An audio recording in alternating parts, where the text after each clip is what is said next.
And welcome to episode 16, 17, 15. I don't know. One of these. I don't remember. It's one of them. Of the Rorschach Test Podcast. I am your host, Tyrell James. I got a special guest with me, Andre Ramsey. Although his name on the screen says no excuses, aka the champ is here. So that's how we're going to address him today. What's going on, man? Peace, peace. What's good? What's good? I'm good, man. How you doing?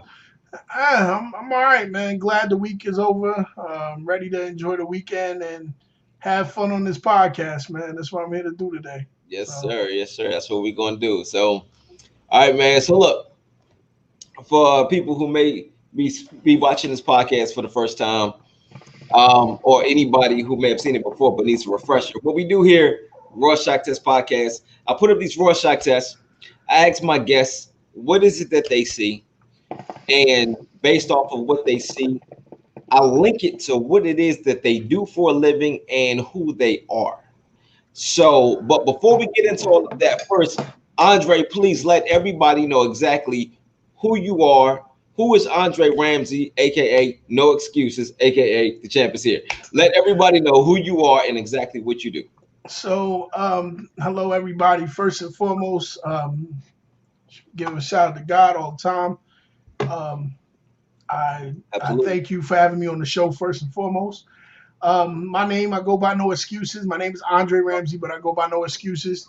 Everybody knows me by that. Also, aka Mr. Denton. That's what everybody knows me by. I am a podcaster. I have been doing the podcast game for about 5 years. I am an artist, an MC. I've been rapping since I was 12 years old. My family is all deep into the music business, from my mom, my grandmother, aunts, people, distant cousins, all of that. So it was only right that I put my foot into it. I came out singing, and then my voice changed, my accent kicked in, and that was the end of that. And I realized I could rhyme words really well and make them make sense. So I ended up rapping. I'm originally from Newark, New Jersey. Grew up in Lakewood, New Jersey.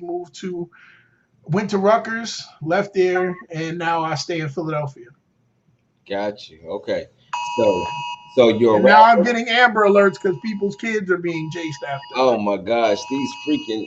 You know what, man? I'm so sick and tired of these people coming out, going out here and kidnapping these children, man. This is Yeah, ridiculous. it's just like just sit down somewhere. Like Yeah, man, this is ridiculous. Like I don't. I hope there's a special place in hell for these people, man. it is, and I believe in Chinese torture. So Chinese torture. Yeah, listen. All right, we're not gonna get into all that. I know about it. So all right, cool. cinder blocks, put them I on the side of agree. your head, let the water drop on your head till you go crazy. I believe in all that shit. Yep, yep, yep, yep. And I think there's certain people that need to be subjected to that. So, Very much so. and these people who are making our Amber Alerts go off, yeah, that's them. Yeah. Yeah, they need that. So, all right, we're not about to let these people put a damper on our Never that. Never that. yeah. So, all right, man. So you're a rapper, you're a podcaster. Yes. Are you a DJ as well? When I was younger, I did to make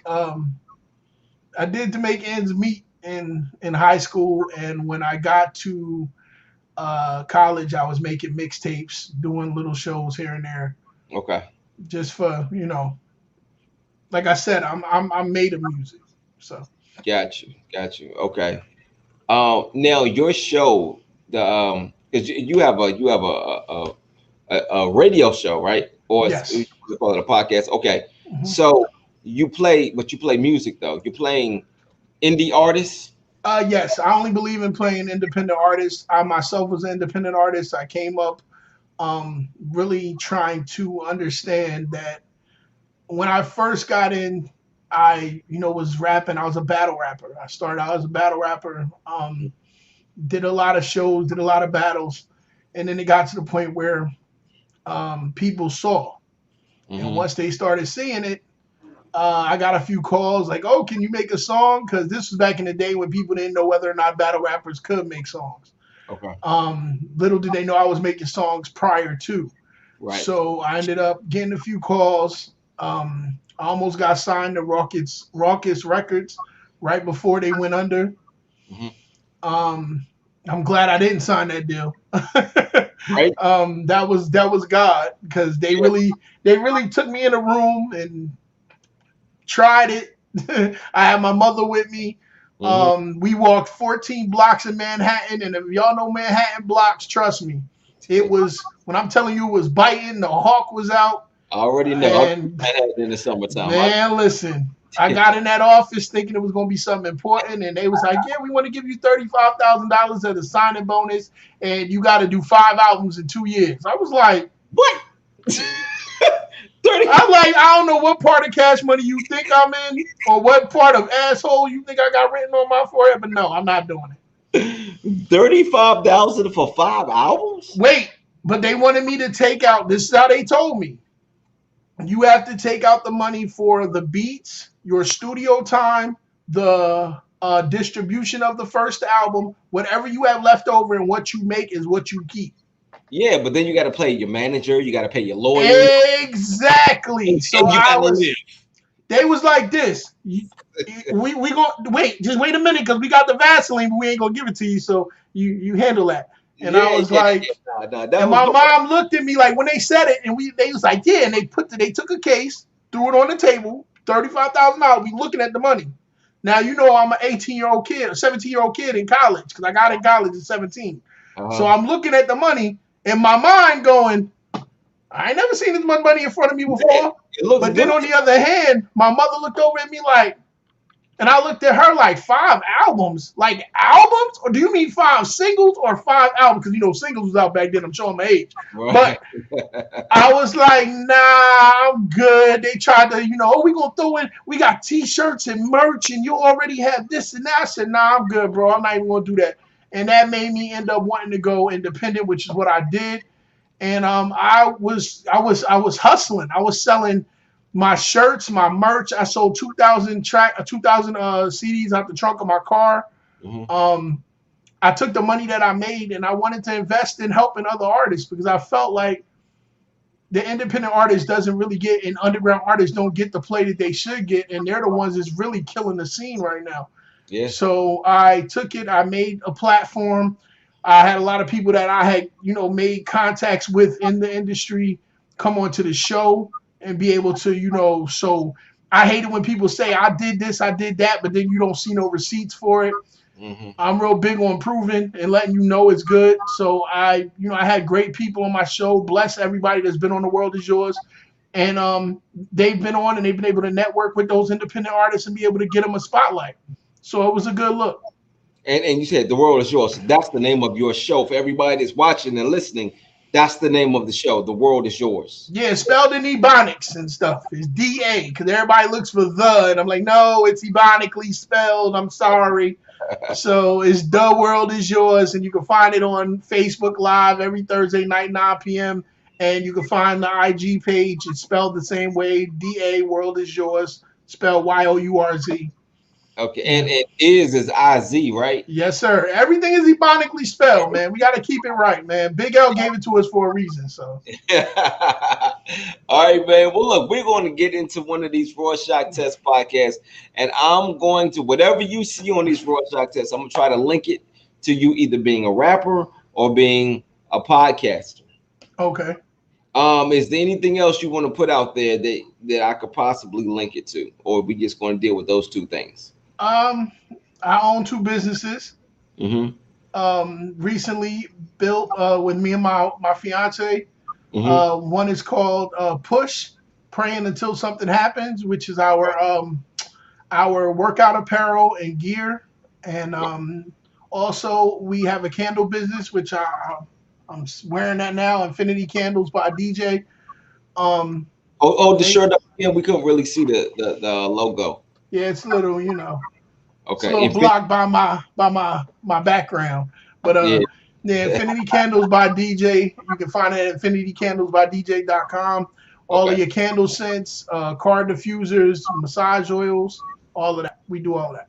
All right, cool, cool. All right, so we got rapper, we got podcaster, we got business owner with the candle company and with the and push and that's workout apparel, right? Yes. All right, cool. All right, cool. Let's get into this. All right, I'm gonna put up the first Rorschach test podcast. Tell me exactly what it is that you see.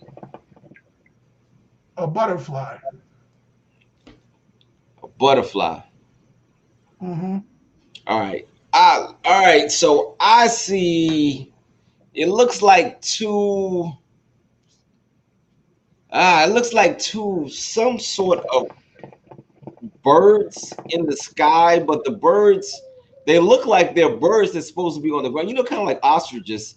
Ostriches don't fly; they're on the ground. But in They this run fast. up at the top, they look like they're in the sky. Okay, I see two birds. I can see that. I can Yeah. see two birds. On top of that, it looks like. I mean, I'm sorry. It looks like they are on top of two. And I can't even tell what it looks If like. I was to give you mine, the bottom two look like wolves with their mouths open Wolves with their mouths open. on each side, Okay. All and right. they're eating. They're going after meat that's in the middle. Okay. That's what it looks like. All right. Cool. All right. So your two, you said butterflies, and you said wolves with their mouths open. Okay. Let's start with the butterflies. Okay. So butterflies, they're a symbol of change.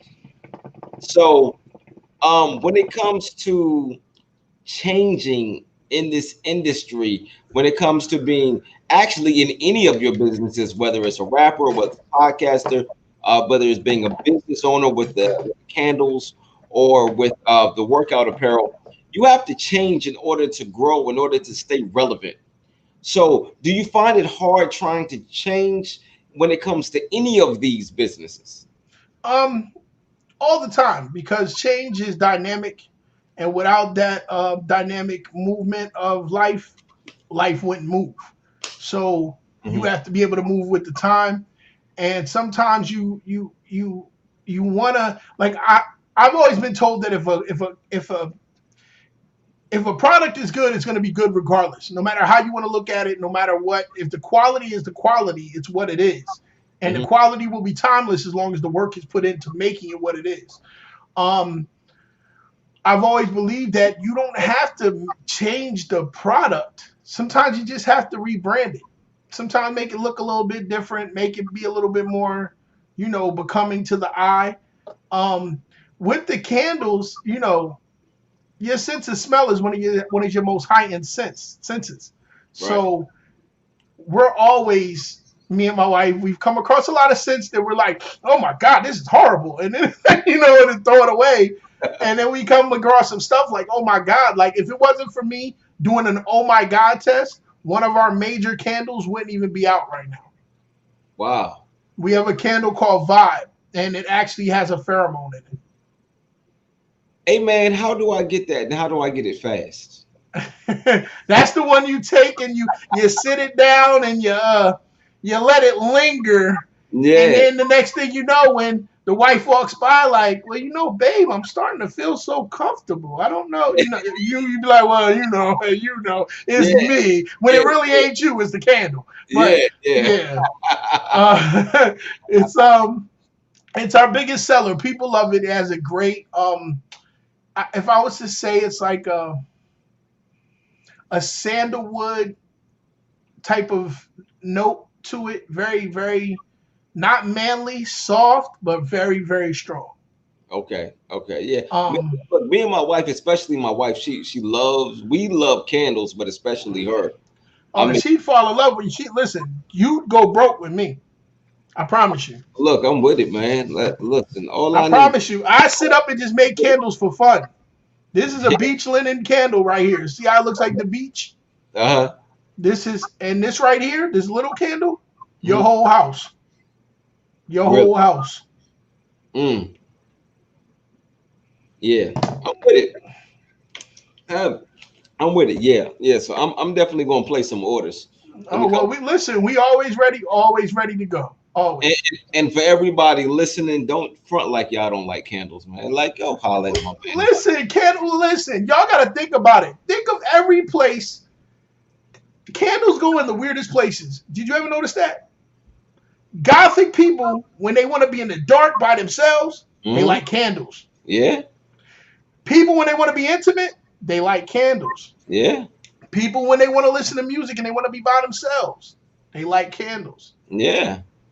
Some people just like the fact of lighting candles. I never understood this, lighting a candle in when it's like daytime, but people love it. Yo, I'm gonna tell you when me and my wife, when we light candles, we are one of those people. So we're one of those couples where regardless of, like, you could pop up on us at any time. Well, I'm gonna be honest with you, we may not answer the door. But if we do, if we do answer the door, you better call somebody. That's what the phone for. That's what the phone for. You gotta call us. You gotta call us. But I get it. if we do answer the door, we're one of those couples where our house is always clean. We're always cleaning. But it's like when we clean, we light candles. Every time we clean, we're lighting candles, man. But you know what's funny? And I'm gonna tell you something. It's gonna mess your head up. What's that? I bet you every time y'all buy a candle, this is all y'all do. Y'all open it up. Y'all go, oh, we gonna get that. And that's the end all be all. Listen, I can't speak for her, but that's what I do. Okay. So let me tell you why that's a problem. This, you're not burning no toxins in your house. Any candle that you look at, in most cases, never tells you what you're burning in your house. Nor do they tell you how to keep the candle long enough. See, there's a way to keep a candle, and a lot of people, and us as, and I want to say African Americans, we don't know about candle, like how to upkeep. Okay. We just burn it, and we think, oh, you can just leave it on and walk away and let it burn for hours and hours. No. A candle is supposed to burn no more than 2 to 3 hours. And you know what's supposed to happen after you get ready to burn it again? You're supposed to cut the wick. Really?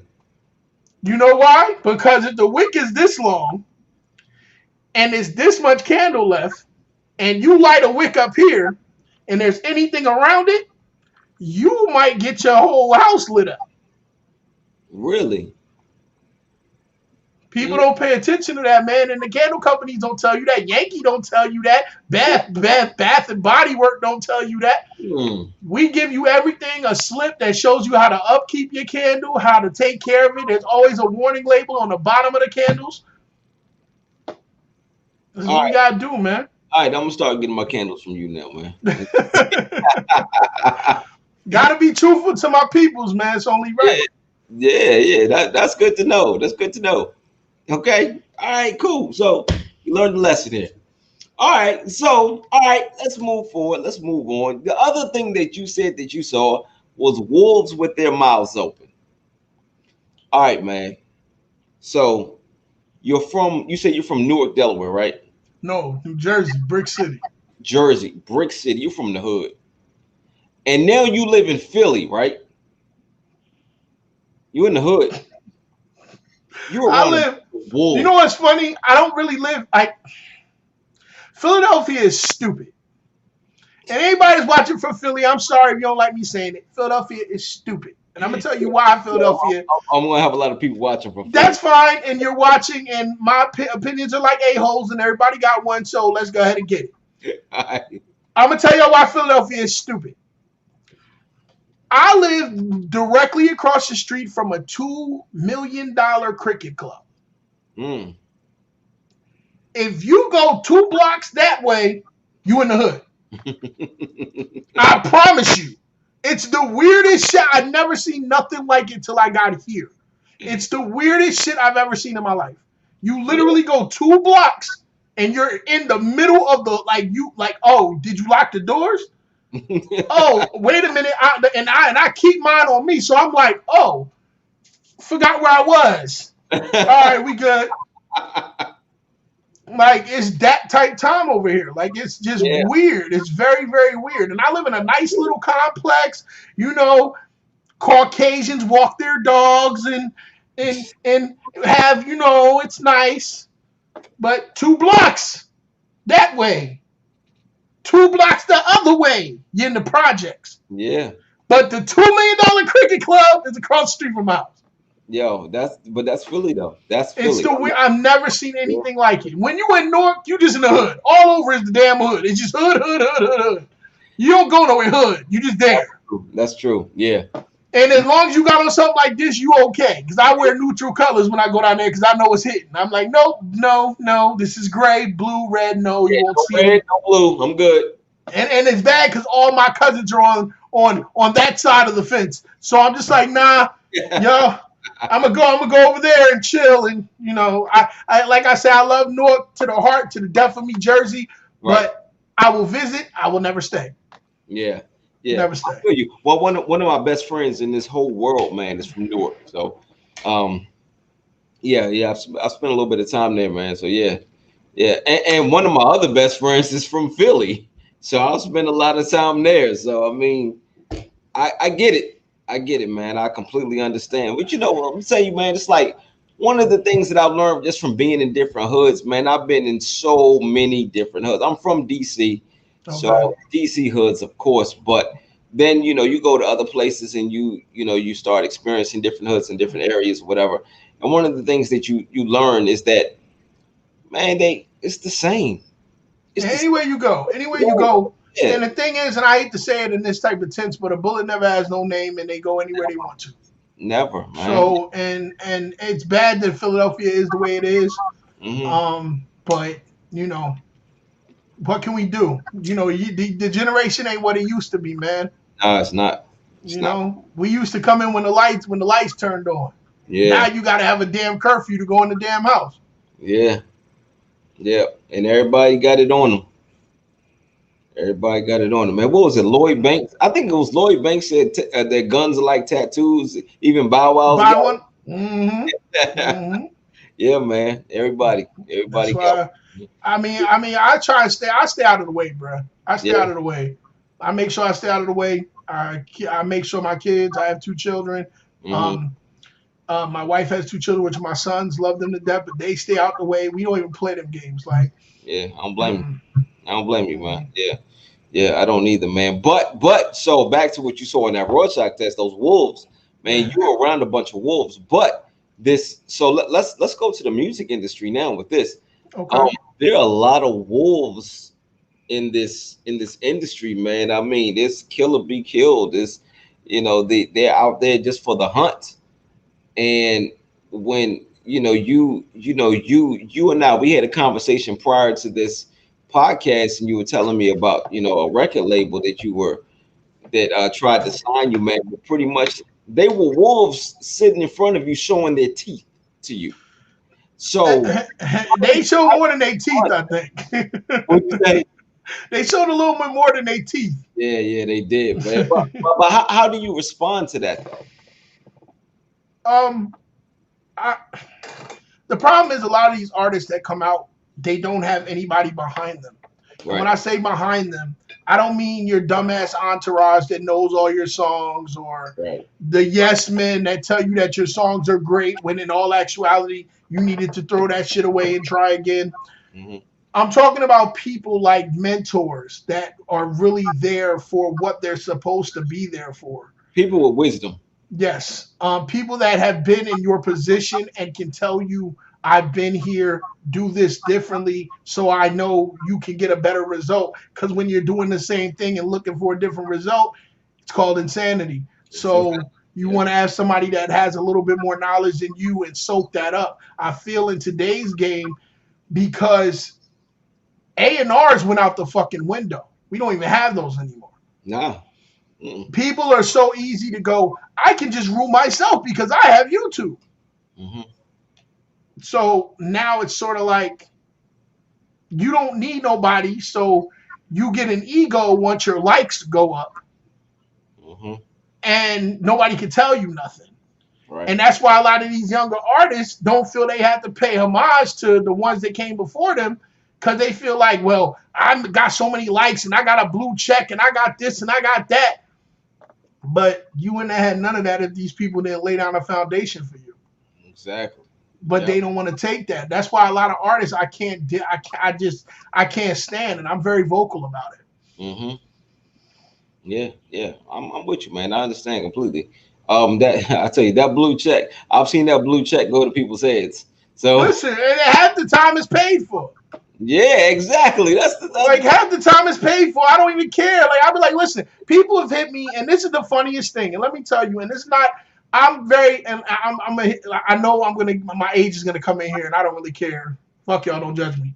Um, if you remember a wrestler called Barry Horowitz, do you I remember wasn't him? really I wasn't into wrestling, Okay. so I, When wrestling was out, there was a guy named Barry Horowitz. When he would come to the ring, his mhm, biggest thing was doing this: pat himself on the back.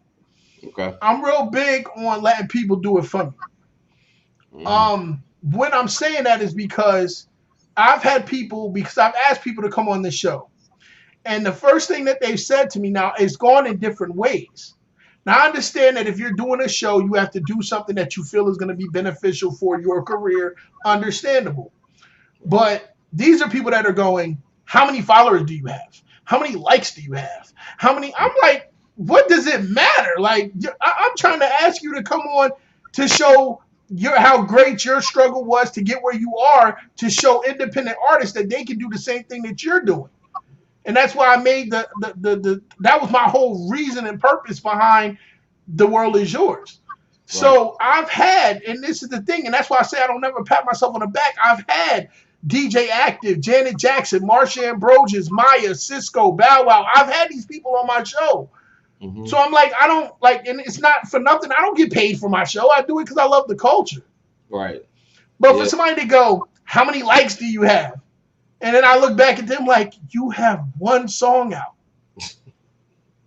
One. One. We're not talking about albums and discographies and bodies of work. One song. One song. And since that one song, you've done nothing. Hmm. And you have the audacity to ask me about a follower? I guess. I guess.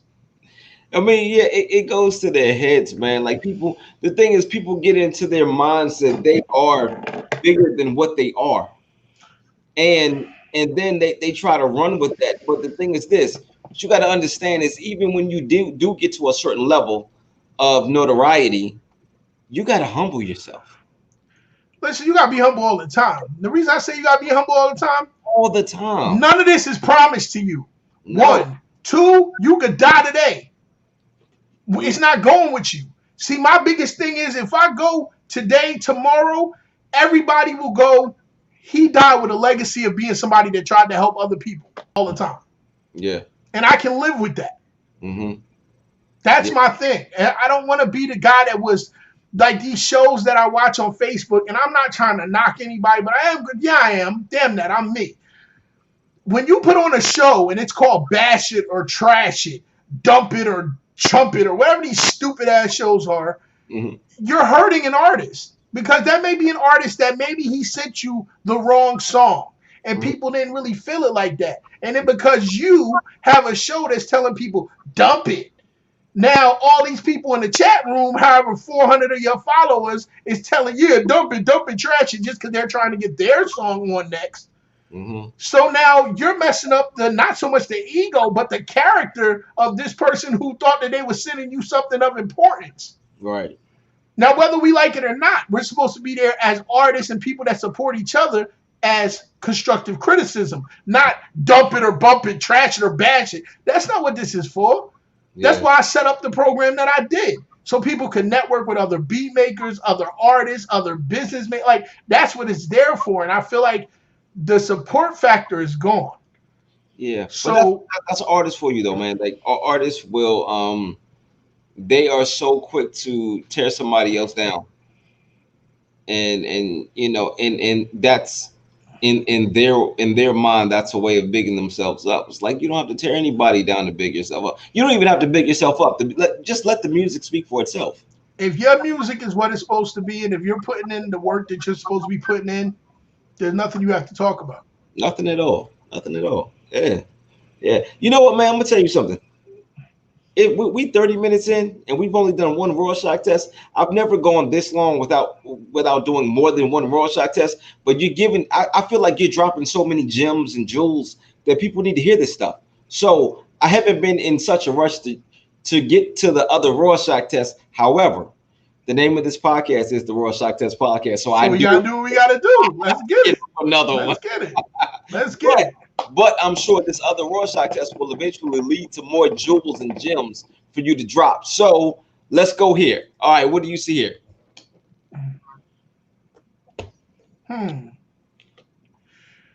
If you look from the left to the right, it looks like a bridge. In the middle. Like it looks like a bridge to me. Okay. If I'm looking at the middle, I see eyes, nose, and a mouth. That looks like it could be, but it has like a grimace. You said grimace? Like a grimace look. Oh, okay. I thought you meant grimace from McDonald's, but got you. Like someone grimacing. Got you. Yeah. Okay. Okay. So, all right. Let's start with the bridge. When it comes to any of the businesses that you have, how important is it to you to not burn bridges? You never know who you need in life. People feel like they can do everything themselves. People feel like they can never stop and ask for help. You don't get anywhere in life like that. Sometimes you have to allow people to give to you because giving is what makes them happy. And a lot of people don't take that in. Like I've always been a giving person. I've always been a person that I will give you, if I got $5 and you need money, I'll give you $4.50. I don't believe in like I can't live and die with nothing. Like when I go, this is a shell. So when I leave, I'm leaving with my spirit. And if my spirit is golden, then I'm good. You know, I'm always gonna have my flaws, but I'm always gonna be the one that if somebody says, yo, I need, well, if you in need, I got you. And I feel like that's what makes a person. And when you burn bridges, like you can't cross them joints. And I know people damn burning. I got people that's done torch bridges with me. They done burned, and when I torched, I mean brush fire that joint to the ground, messing around with me. And I'm real big on I try to give people a second chance, but sometimes you can't. Yeah. People don't learn their lessons all the time. Yeah, I'm gonna tell you something, man. What I always say is that I don't burn bridges, but if somebody else burns the bridge, I'll fan the fire. I'll fan the fire because I need to remind them of who it is that burned the bridge in the first place. So I won't burn the bridge, but you do it. I'm here fanning this fire. I'm sending this flame right back to you because you need to know you're the one that burnt this bridge. Yeah, I just pee on it. Yes. Like you started it, like you started the fire, so apparently you wanted this. So let me hold that. There you go. One thing about I'm very direct too, so it's just you get what you get with me.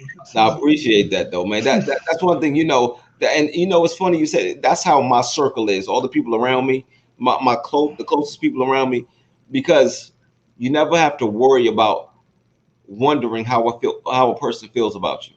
You're not supposed to. Exactly. If you have people around you that did you have to question their demeanor or question, like I hate to be around people that I have honestly I grew up around 14 people that I've called my friends, like a circle, a tight knit circle.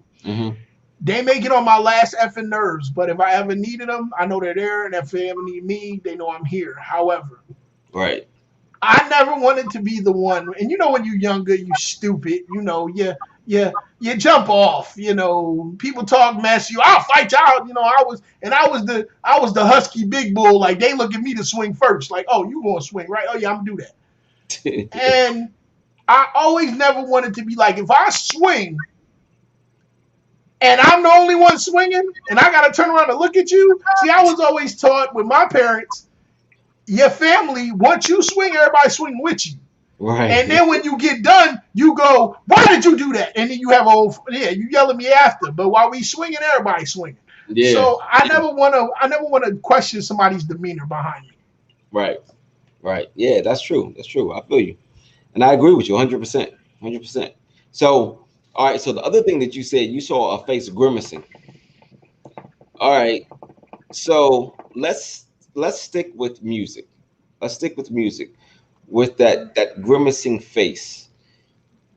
Um, the music industry is bullshit. All the way through and through. All the way through and through. I know that you have sat in front of people and they've said things to you, and your face has grimaced because of the things that they have tried to offer you, and the bullshit that they have tried to offer you. The How bullshit, yeah, all it offered and the bullshit that I've heard. right? So tell me this though. After you walk away from that, what does it do to you? What does it do to you? Like after you. So the thing is, they're like, here, we'll give you this. We had the conversation. I don't know if you want to put it out there who the record label was and the whole thing, I but don't care. okay, all right, cool, cool. So Raucous Records, whatever. So they offer you this bullshit deal. You grimace. You hear this, you grimace, whatever. You walk away. But after you walk away, what does that do to you as an artist? Does it inspire you? Does it kill your spirit? How do you feel after that grimace? It has to be. It depends on the person. Well, you, Everything to me depends how do on. you respond? Okay, well, how did I respond at first? I was 17. I saw, when somebody hits you. This was right after a battle. Mhm. I was second place out of 48 battlers. I felt like I did great. Mhm. People thought I did great. I get off the stage. These guys are rushing me. We want you to get in touch with us. And I'm like, oh. And they give me a card. Cool. I call them up. Oh, you're the guy we saw. Yeah, man, you're great. All this extra bullshit. Come to New York. It's not, I'm telling you, it's biting cold. It's like, it's middle of January, biting cold. Me and my mother walked 14, 15 blocks in Manhattan to get to this office. And when you get in the office, all this shit is going on. People are running around. It looks legit. Mhm. I sit down with these people. They're like, yeah, we from MH2.com, and MH2.com is the people that's going to be, and we represent Raucous Records, and da da da da. And we're getting ready to sign Eminem. If you haven't heard of Eminem, this is like '96 before Eminem was really of importance. Mhm. Sound Bombing, which was like they used to have the Lyricist Lounge, Sound Bombing 2. I was supposed to be on that. Okay. They said, oh, we're going to put you on this. Da-da-da. We got to just make sure you can make a song. We did. You sent the songs you sent. We liked them. Da-da-da-da. So we're going to do this for you. They took a suitcase. They threw it up on the table. Say, here's $35,000. We want you to do 5 albums in 2 years. But out of that, you got to basically do all of your footwork for the album, the first album, the footwork, beats, promotion, all of that from the 35,000, all of that. And then once you actually get the album out, whatever you make from the first album and whatever you got left over after you done paid your managers and this and that and your lawyer and the you get to keep. You get Now, $3. So as a 17-year-old, I didn't hear anything because I was too busy looking at the money. Like, right. Yeah. My mother, who my support system, I love her to death, she's looking at this shit like, are y'all out y'all minds? And I'm like, and then when I really dawned on me, because I'm not stupid, I'm like, what kind of cash money deal is this? Who does 5 albums in 2 years? Mm-hmm. I'm like, nah, bro. I'm like, this don't even sound correct. Right. So they're like, no, well, this deal is on the table, and if you walk now, we really can't give it back. Then you only got to give it to me. So I walked out, and as an artist, to your heart, it hurts a little bit because you never want to live with a what if. Right. But it also made me go, you know what? If they came here and went through all this trouble for me, I can go again, and somebody else will go through the same trouble. Mm-hmm. If it's really that serious, if God needs to make this happen, it's going to happen regardless. So just keep just keep doing what I'm doing, because what I'm doing apparently is the correct blueprint. So I just need to keep following it. Right. Now, I think the one that hurt me inside as an artist, and I walked away and I sort of felt like I wanted to crumble. And I'm gonna put them out there, and I don't care if they hear it. 96.5 Wired. I don't know if you remember that station. It used to be out a while back. So they used to play top 40, but they played hip hop music in there, before you could put anything on the damn radio. Okay. It was around then. So I had a song that I had put out in the city. The city was playing it. It was playing in San Diego and Butt Tuck, Kentucky, all these, just anywhere you could think it was playing. Mm-hmm. And I said, cool, I'm trying to get this joint on the radio out here. So I had a meeting with 96.5, their delegates. They sat me at a table. They had a radio, and they said, we're going to play this song. They played the song. Everybody in there jamming. They rocking. I ain't getting gritty with it. Even, they rocking. They hands up and something. Like, okay, they rocking with it, right? The guy at the front of the table says to me, he turns it off, click. This is too urban. What did you say? He said, this is too urban for our station. I said, you have a song on your radio right now with a guy singing Coochie, I love being a woman. This is too urban for you? Word? But you was just bobbing your head? Word? I didn't cuss once in the song? Word? Okay. And I walked out. What were you talking about in the song? The song was called Wartime.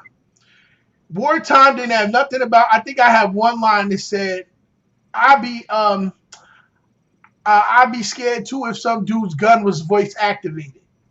That's the only line that said anything of any, it wasn't nothing. It's a woman singing on it. It had a reggae hook, which was dope. It was just, everybody was rocking. They loved it. And it was just the one guy was like, this is too urban. This is too urban. But later on you were playing 50 Cent. But this is too urban. Okay. I understand money rules the world. I get it. Yeah, payola. I get it. So that's what it was. And it hurt a little bit as an artist. So that hurt turned into, I don't care what you say, I'm going to make people still hear this. Right. No matter what. And that's when I sold 2,000 of the track out of the trunk of my car. Mm-hmm. Yeah. I had it playing on all independent stations. I had it on, it was one of the top songs on Reverb Nation for like a good 4 months. Like I was all over Philly. I was in residencies in Philly, literally. Just that's where I was performing this song at. And I said, you know what? You're gonna hear it regardless. I don't care what you say. Yeah. You know what? Sometimes somebody telling you no is one of the best things you can hear. Yeah, because it pushes you. It makes you go, you know what? Your no, I'm gonna make, because one no means 10,000 yeses. Yeah. Honestly. Yeah. So you got to just push it the way you feel it needs to, and that inspired me a lot. That really did. It hurt a little bit because just to hear you're too urban is like, what the hell does that mean? Yeah. So. Yeah, I'm gonna tell you, man. One of the things that I always keep in mind is the fact that Michael Jordan got cut from his high school basketball team, and then he went on to be the greatest basketball player ever. I always keep that in mind when I'm pursuing anything. Whether it's my music career, I'm an actor, I'm an author, I do a bunch of things, man. But like when I'm pursuing anything, I always keep that in mind, man. That you have to. I remember a friend of mine told me one time. He said, "Man's no is God's yes," and that stuck with me, man. I was like, wow, that's deep. That tells me that, if this is God's plan, I don't care who is in front of me or what is in front of me. You can't stop me. Facts. Like that's how it should be. Yeah, absolutely. So All right, man. Let's go ahead and get into another test here. So, all right, tell me, what do you see here? Let me see. That looks like. It looks like a mask. It looks like a mask, Hmm. like a warrior mask. All right, that's actually the same thing that I see. Um, I have people calling me. I'm trying to let them know I'm on the radio. I have to call you back. I love you. I will call you back. I'm in the middle you're of a a busy man. You're a podcast. busy man. I get it. I get it. So, all right, so that's exactly the same thing I see. I see a warrior mask.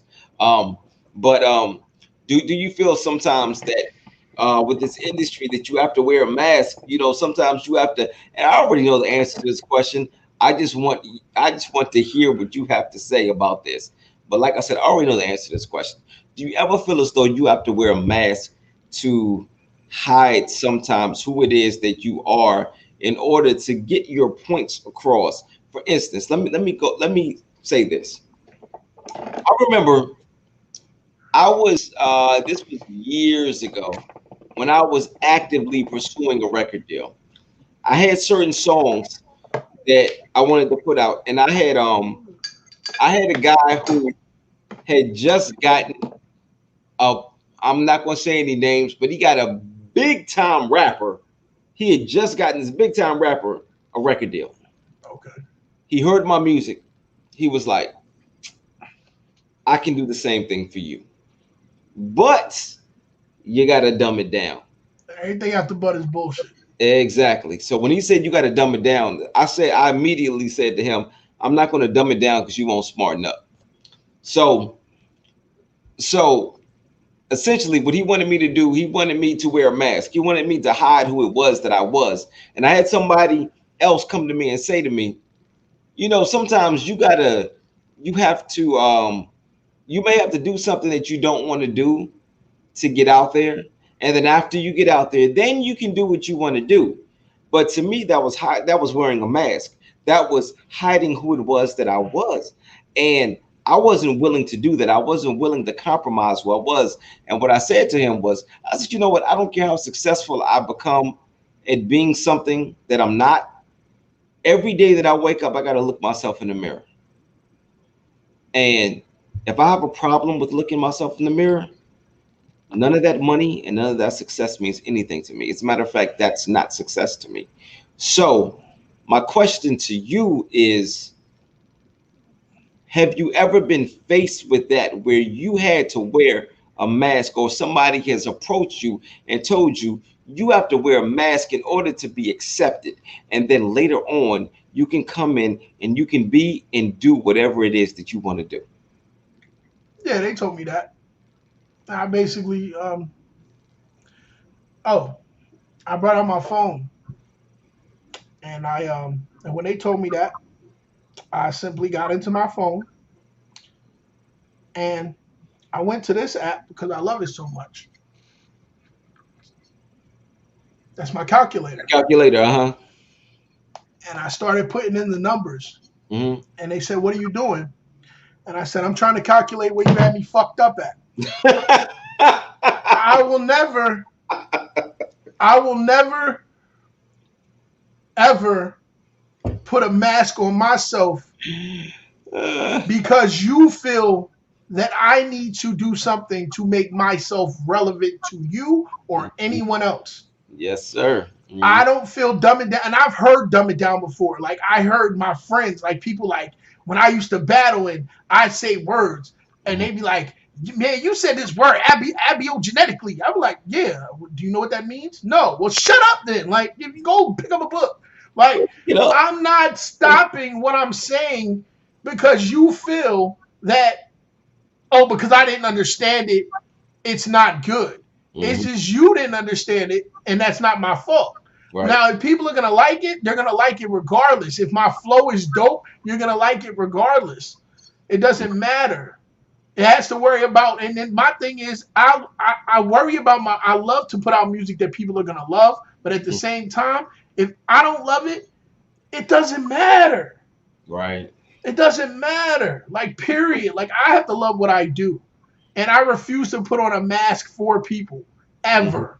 I'm me all the time. You may get no excuses on a radio and thing like that, but I'm Andre all the time, and I can't change that. And if God wanted me to change it, he wouldn't have made me Andre. He wouldn't have gave me this character of no excuses to be who I am. Right. So that's, to me, putting on a mask for anyone, that shit it's beyond me. And Mm-hmm. it behooves me that people do it. Like, you go out here, like, prime example, Tekashi was one of the smartest business marketing young bulls ever. And nobody wants to give him that.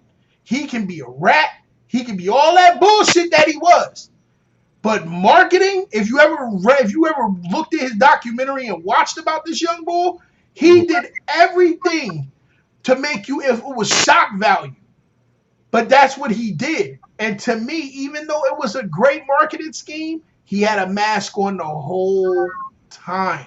Mm-hmm. And he still wears that mask. Like, he's this big, I'll do whatever, and you can't say anything to me, and I'll say whatever the hell I want. It's only because you have a bunch of security around you, so you can't get touched like that. But anybody can get touched. Trust me, look at an iPad. Mm-hmm. So, to me, I'm like, that the mask thing, because after a while, everything that hits the bottom of the water comes back to the top. No matter how you want to do it. Don't care. It's gonna do that, and you're gonna find out. So why wear a mask? I'm gonna give you me in the beginning, so you don't have to look. There's no questions, inquiries, surprises, nothing. Mm-hmm. Yeah, that's true. That's true. Yep. And I appreciate you bringing up that Tekashi. You bring up that Tekashi example because man, I got my thoughts on Tekashi. I ain't gonna get into it though. But like, we all have our thoughts. Yeah. As far as, like, I don't like his character. I don't like nothing. No. But what I will say is, as a young man, he was very smart at what he did to make people for shock value. He walked outside with clothes on that said HIV on them. Mm-hmm. And people, you know what? And I'm gonna tell you something. I 100% agree with you. That kid, that young man is a marketing genius. Even now, he has done some things that are just incredible. Like, for instance, the troll video he does with what we did with Nicki Minaj. That was such a marketing that was such an ingenious marketing play for two reasons. One, he just came off of snitching, and to name that song "Troll," that was ingenious. Come on, the dude went to O Block in Chicago at 4 a.m. and had someone videotape him in the front of O Block saying, "Where's Chief Keef at? Where's this person at?" Da-da-da-da-da. And then he runs back into the Jeep and leaves. Yeah.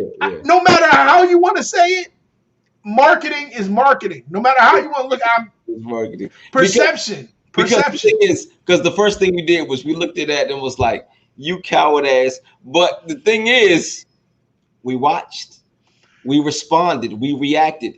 He's good at that. He's good at that. And then going back to that song "Troll," you get Nicki Minaj.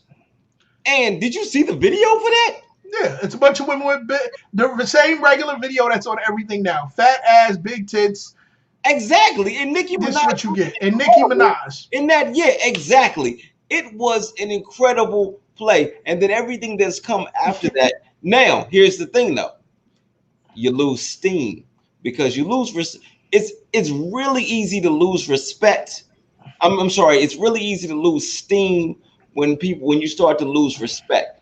There are people who expect you to be real. They expect you to be honest, and they don't expect that out of him though. If you really pay attention, they don't expect. Watch, they never did. They never did. Even then, they never did. Let me tell you why. If you're so you made a very valid point when you said losing steam, right? Mm-hmm. Every time you don't hear from Tekashi for a minute, the next time he does come on the Instagram, it's some fuck shit out of nowhere. So, Little Dirk, his brother got killed, right? Yeah. His brother got killed. Yeah. The first thing Tekashi did was come on his live after this happened and said, "I thought you was gonna slide." From the safety of his. However, wherever he is, I don't care where he said it. If he was in Bill Gates' bunker, I don't give a shit. When he said it, he literally broke the internet again. He's such a clown. It was 2 million people that got on there to look at that and go, "Oh my God, he just told Little Dirk to slide." And now, because Little Dirk doesn't slide, he looks like a jerk and a little punk. And once again, Tekashi wins. Oh no, Tekashi's going to be in Texas. And yeah. Oh, I'm going to tell you, artists, that you're getting paid $20,000. I get paid $500,000 for one appearance for 40 minutes. And he is still doing that. The thing is, there's a damn fly in here that's getting on my damn nerves. I got a mosquito in my house that's doing the same thing, bro. Everybody gonna be on the jaw like, who is he swinging at? Right. But the thing is, the thing that makes it work for Tekashi is because security. Not only that, people that are providing a platform for him or that are able to give him money are the ones that don't subscribe to the lifestyle that he was faking. They don't subscribe to being gangsters.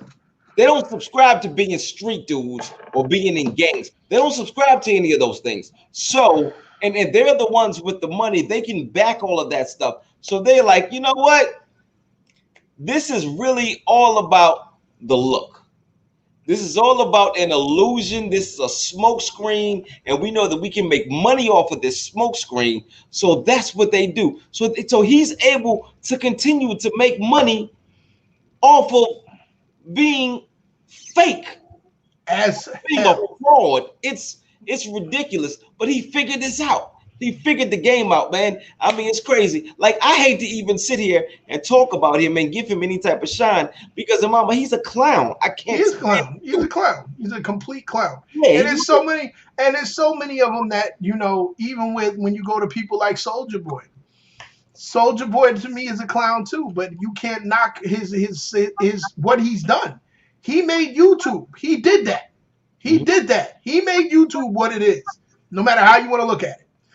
He is the one that did start all of that. Let's do little stupid dances and videos. And if you really look at it, he's the one that really set up what a TikTok is. He did that. Like, you can't take it from him. And I credit him with that. Do I also credit him with making hip hop music almost garbage? Yeah. Yeah, you did that. You did that because it pissed. And I'll say this, and I don't care who don't like it. Once again, these gimmick artists, to me, are what helped bring him. When people were saying hip hop is dead, hip hop is dead, hip hop is on a resuscitator, this was a lot of the reasons why. And when you come on and say, "Yeah, I'm a MC," no, you're not. No, you're not. Please don't say that to me. I hate for anyone that if you don't spit, like if you're a rapper. That's what you are. You're a rapper. Yeah. Being an MC is a whole nother category of different. It's different. And people don't get that, and it pisses me off because they're like, "Oh, well, he's an MC." No, he's not. He's not an MC. He's a rapper. He controls a crowd. That's okay, and that may be what an MC means. But he's not a true MC. He's a rapper. You know what, though? That doesn't make me mad just because, like, if you put him in a circle with, let's say, Royce. Nope. And and Freddie Gibbs. You put him in there like, you just threw him to the wolves. You just jumped into a pool of sharks. Now he's the meat in between those two wolves. Yeah, exactly. You see who the real MCs are now. Like this, you All right. So now it's like, all right, cool. Maybe he's not an MC. Maybe he's just a rapper. Maybe he's an entertainer. So we got to give him credit for what it is that he does and put him in the proper category that he deserves to be in. Yes, entertainer, Yeah, rapper, yeah, not MC. yeah. No, no. Not MC. And that's my problem when Yeah, you have these idiot artists like Kodak Black and Lil Yachty who get up here and say stuff like, I listened to Biggie for like 5 minutes and it was what it was. Really? I mean, I'm not telling you to like it, but really? Like we listen to you and we don't even know what you talk about. So what do you mean? Like, I hate it, and you know who I love, and I'm gonna say this, I'm gonna be completely honest. I love the Migos. I'm gonna say why. I'm all big for you taking a style and running. Mhm. And that they took that shit and ran. Yeah. And everybody after them has tried and has failed. Mhm. Failed. None of you will be the Migos. They did that shit. Quality control, salute. Y'all did that. Take off them. They did that shit. I'm sorry. They did. And Absolutely. now I feel like all of these artists that are coming after them are so garbage. And they don't want to just, and like the whole, just, I hate to hear an artist say, I don't think I need to pay homage to them because they didn't do nothing for me. Like, how would I listen to somebody who made one album or two albums? I made this, that, and the third. Okay, you made 4 albums and all of them sucked. These people made 2 albums and they were fucking triple, quadruple platinum. Yeah. And for reasons. Yeah.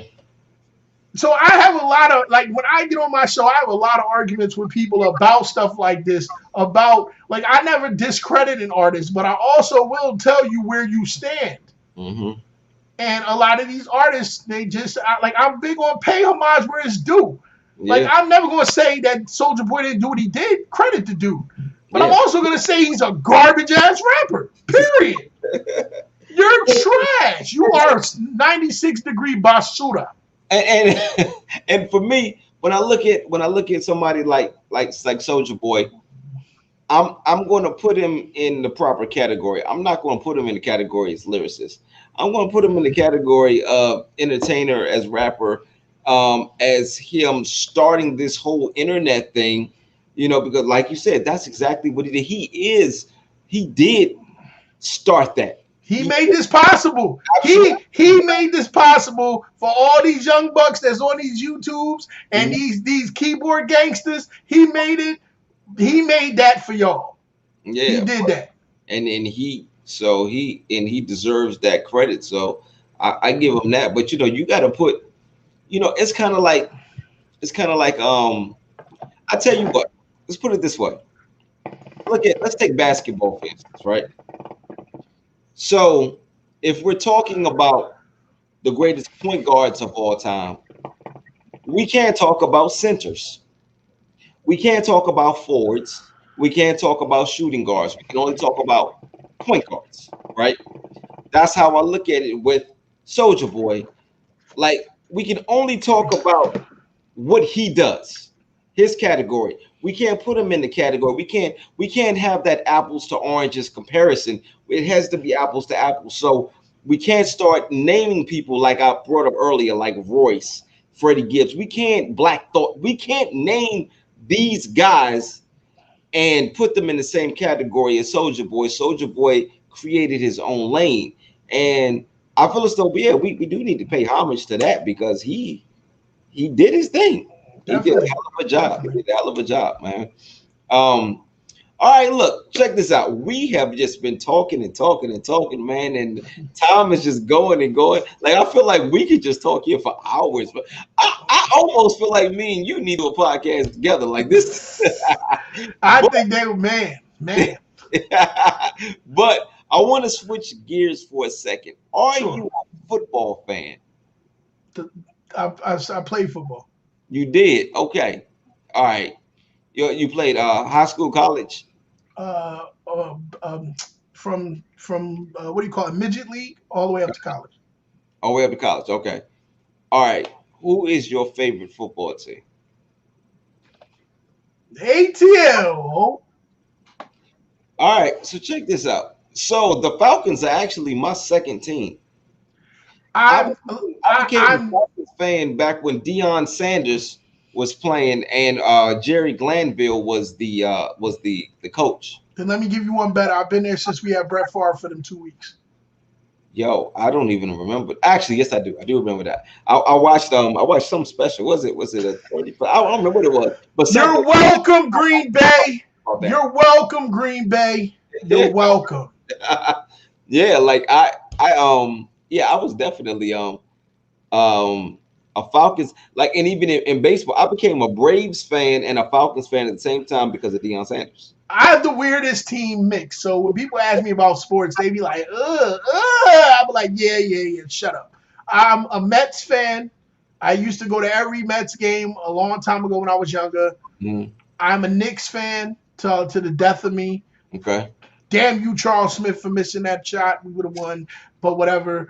And um, and I'm a Falcons fan. I just feel like I was there when I've always felt like we've never had anybody in the backfield over that were 6 feet or that were enough to be able to withstand these Titan receivers that are out there now. And it Mm, seems like the back office just keeps going, let's just keep getting tight ends. No! Go get an offensive line. Go get somebody that you can put back here to catch some. We always had hard hitters. yeah. We always had hard hitters back there, period. People that could really hit. But we never had people that could go out and get the ball. And that was our problem. And we never had a great red zone offense. Right. When we had Vic, we had a great red zone offense because he was spreading the ball and was able to, you didn't know if he was going to run the ball in himself. You had DVD going on. So it was either going to be him, Ward Dunn. You didn't know what was going to happen. So we had a better red zone offense then. When Matt Ryan, who really doesn't run out the pocket, period, not much we can do there. We've got Todd Gurley, but we got a Todd Gurley after he got hurt, so it really doesn't matter. So I'm like, come on, we got to make a few different moves here, man. Atlanta's been pissing me off for the last few years, but it is what it is. And after that 28-point debacle, I was like, yeah, I can't. Yeah, that was crazy. I Yo, cried. I me, did. me and my wife went to we were at a casino watching that Super Bowl, and there were a bunch of Patriots fans in there. And me, like I said, the Falcons are my second team. Washington, I'm from DC. Washington is my favorite team, but the Falcons are my second team. So of course I'm in there, I'm cheering, I'm having a ball watching this game. And then all of a sudden, Tom Brady stepped into the freaking phone booth. Did he ever turn into Iron Man out this bitch? I said, what are y'all doing? What it look like? Yo, I've never seen a team go into the tunnel and come back out worse than what you were when you left. I've never seen that shit happen in my life before. Like somebody went back there and gave them a speech like, y'all winning, right? But y'all know y'all gonna lose, right? Like, if I was in the back in there, I'd have been like, y'all better go back out there and put your foot on somebody's neck. This is what y'all better do. Keep going. They came out there so lackadaisical, like it was.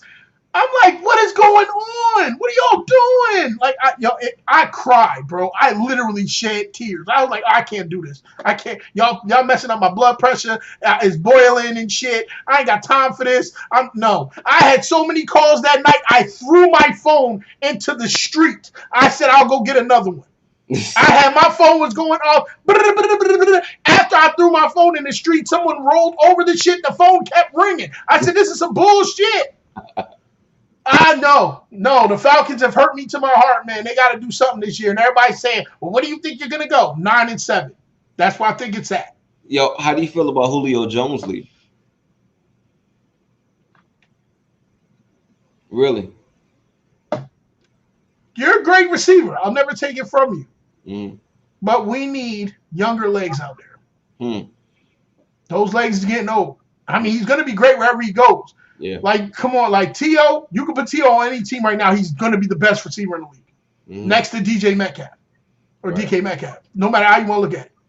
Mm-hmm. So, I'm like, I'm mad that we lost them, but hopefully with these picks and what they're doing with, hopefully Kyle will come in here and make some noise, and you know, Todd will hopefully be back to himself, hopefully, and Mhm. we can make something happen. But like I said, I'm not looking. I don't have no expectations, man. I'm like, Right. we'll see what happens. At least my Knicks made it to the playoffs. And um, damn you, John Randall, with no heart, bum ass nigga. so all right, check this out. So I play this game. I play this game with some of my guests called Probably Not, but What If. Okay. All right. So probably not, but what if somebody came to you and they said to you, I will make you, I will make your show the greatest show ever, ever. You will have all the listeners, all the subscribers. I will give you a record deal where you don't even have to pay the money back. All the money goes to you. You don't need a lawyer. You don't need a manager. You don't need to pay producers. You don't need to pay anybody. All the money goes to you. And then all the money on the back end goes to you as well. You are the most successful rap artist in history. However, you have to denounce the Falcons. You can no longer cheer for them. Would you do it? Probably not. This probably wouldn't happen, but what if? What would you do? So probably not is meaning I'm gonna stay with my Falcons. And what's the other one? No, probably not means it's probably not going to happen. Nobody's probably going to come to you with this Yeah, proposal. that's probably not going to But happen. but what if it? But what if it happened? How would Okay, you react to I still got the Mets and the Knicks. it? So you're gonna give up the Falcons? They done hurt my heart too many times. Like I feel like heartbreak after a while. You gotta let that shit go. And you talking about me being happy? Like last time I checked, Pharrell was happy to motherfucker. Why would I not just go be happy? Like to me that don't make sense. Like All right. love y'all. Well, look, man. We about to get out of here, man. We're about to go ahead and wrap up. Um, I've had a good time, man. You dropped some gems, you dropped some jewels. Been very insightful. You've dissed a couple of rappers, man. This is gonna be good. It's gonna be good. I can't wait for this to air. But before we get out of here, though, I want you to just let everybody know where they can get in touch with you, where they can find you, if you want them to get in touch with you. So, and your show, your radio show, all of that stuff, man. Just let them know everything about you. All right. So first and foremost, thank you for having me on the show. No I problem. appreciate you. This is definitely a dope show, and I've had fun on here. This is definitely a way to ease my week stress so far. So I appreciate it. As y'all know, my name is No Excuses. You can find me on my show, The World Is Yours, on Facebook Live every Thursday night at 9 p.m. If you can't find me there, you can find me on Instagram at DA underscore world underscore IZ underscore YOURZ. That's The World Is Yours, spelled in Ebonics. You can definitely look me up. If you would like to submit music to me, you can submit that at noexcuses158@gmail.com. I'm always ready to play anybody's music who just wants to be able to have their music heard and played. That's what I'm here for. And that's what it is, man. All right, cool. So before we get out of here, I got one more picture I want to put up here. Now, this picture that I'm going to put up here, this is excluding your podcast because I know that your podcast, this is your baby. I know how you feel about your baby. So this is excluding your podcast. This is in response to any other podcast in the world. Okay. So I'm going to put this picture up here. I want you to tell me exactly what it is that you see.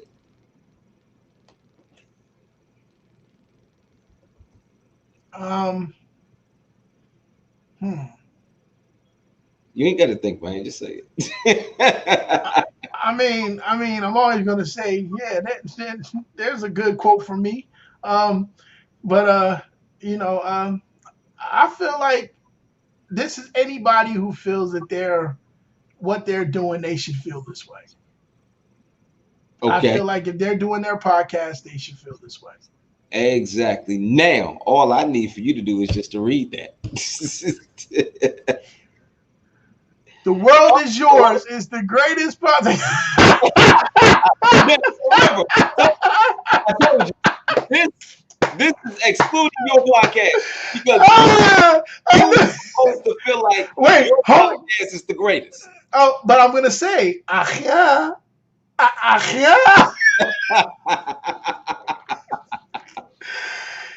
If you haven't been on here, the Rorschach Test podcast is the greatest podcast ever. And I couldn't agree more. So, thank you, bro, man. I appreciate this. This has been so much fun, man. This has been fun. It's been insightful.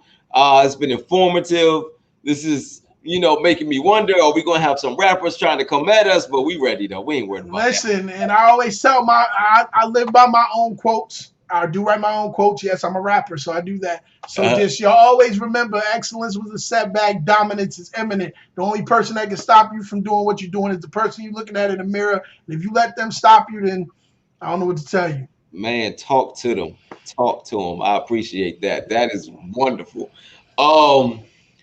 Man, you gonna mess around, make me have to come get you to close out all of my podcasts with them type of quotes. So listen, I say the same thing every week. I feel like, listen, if my man Cornelius can say love, peace, and soul, I gotta have something to go with mine. You feel me? So you people leave out, they know. If they hear Mr. No Excuses, they know behind it is Mr. You know what I'm saying? So gotta keep it right. Yes, absolutely, man. All right, man. Well, I thank you for your time, man. And for the rest of y'all out there, y'all be easy and thank you for your time.